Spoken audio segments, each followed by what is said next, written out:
Hello বন্ধুরা, সবাই কেমন আছো? আশা করি সবাই অনেক ভালো আছো। আমি অনেক ভালো আছি। আজকে আবারও চলে আসলাম তোমাদের সামনে একটা নতুন ব্লগ ভিডিও নিয়ে। তো আজকে যাচ্ছি আমরা কি করতে? আমাদের পুকুরে মাছ মারতে। তো চলো, কেউ ভিডিওটা স্কিপ না করে সাথেই থাকো, দেখতেই থাকো। তো বন্ধুরা, এখন যাচ্ছি পুকুরে নামতে। তো চলো। তো বন্ধুরা, আমরা এখন পুকুরে নামতেছি। আর আমার লাইফে আমি ফার্স্ট টাইম আজকে মাছ তুলবো। তো আমি অনেক এক্সাইটেড। তো বন্ধুরা, আমরা রেডি হয়ে গেছি এই জাল নিয়ে। এই জালটা দিয়ে আমরা মাছ তুলবো।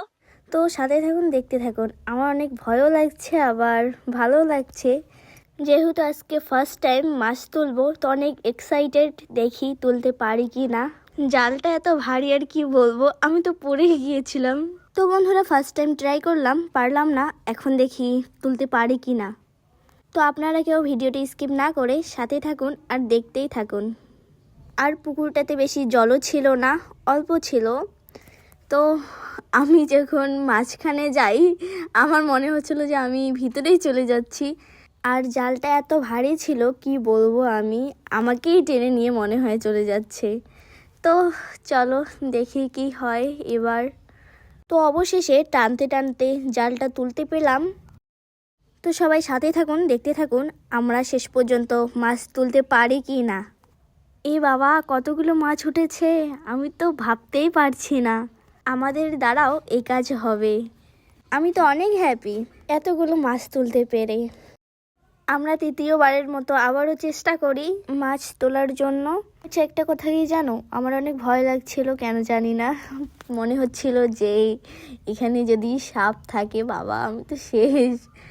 তো টেনে হিচড়ে এখন তুলতে পারলাম জালটা। অনেক কষ্টে, এত ভারী কি বলবো তোমাকে, আমি নিজেই উঠে দাঁড়াতে পারছিলাম না। অবস্থা পুরো ঘায়েল হয়ে গেছে আমার। এবারও দেখো কতগুলো মাছ তুলতে পেরেছি। আমি ভাবতেই পারছি না এতগুলো মাছ উঠবে আমাদের দ্বারা। দেখেন কতগুলো মাছ। আর হ্যাঁ, এই মাছের নাম কি তোমরা সবাই কমেন্টে জানাবেন। তো ফাইনালি এখন আমাদের মাছ তোলা শেষ, আমরা উঠে যাচ্ছি। আর দেখেন আমাদের দ্বারা কতগুলো মাছ উঠেছে, আমি কি বলবো তোমাদের, আমার বিশ্বাসই হচ্ছে না যে আমরা এতগুলো মাছ তুলতে পেরেছি। আমি তো ভাবতেই পারছি না যে আমাদের দ্বারা এত বড় কাজ হবে। আমি কোনোদিনও পুকুরেই নামিনি, আর মাছ তোলা তো দূরের কথা। আজকে ফার্স্ট নেমেছি, অনেক ভয়ও ছিল, আবার অনেক ভালো লাগছিল, কি বলবো। তো বন্ধুরা, দেখতেই পাচ্ছ আমরা এখন মাছের প্যাটাগুলো ক্লিন করতেছি। আর দেখেন আমরা সব থেকে বড় মাছ ধরেছি হচ্ছে এটা। আর হ্যাঁ, এই মাছের নামটা কি সেটাও জানাবেন কমেন্টে। আর আমরা পুকুরে নেমে একটা অঘটন ঘটে ফেলেছি। এই আপুটার একটা নুপুর হারিয়ে ফেলছে। একটা পায়ের নুপুর আছে, আবার একটা পায়ের নুপুর নাই। দেখেন কি অবস্থাটাই না হয়ে গেছে আমাদের। তো ভিডিওটা কি স্কিপ না করে সাথেই থাকুন। তো বন্ধুরা, আমরা মাছের পেটাগুলো ক্লিন করি। আর আপনারা ইউটিউব থেকে দেখলে সাবস্ক্রাইব করে দিবেন, আর ফেসবুক থেকে দেখলে ফলো করে দিবেন। তো বন্ধুরা, সারাদিনের জার্নির পর আমাদের মাছ তোলাও শেষ, আবার রান্না করাও শেষ। এখন বসে পড়েছি খেতে। তো দেখতেই পারছেন আজকে কি কি দিয়ে খাচ্ছি, তো দেখতেই পারছো সবাই। তো বন্ধুরা, আজকে এতেই সমাপ্ত। পরবর্তী ভিডিওতে আপনাদের সঙ্গে আবার দেখা হবে। আর আজকে এই ভিডিওটা পুরো দেখার জন্য তোমাদের অসংখ্য ধন্যবাদ। আল্লাহ হাফেজ।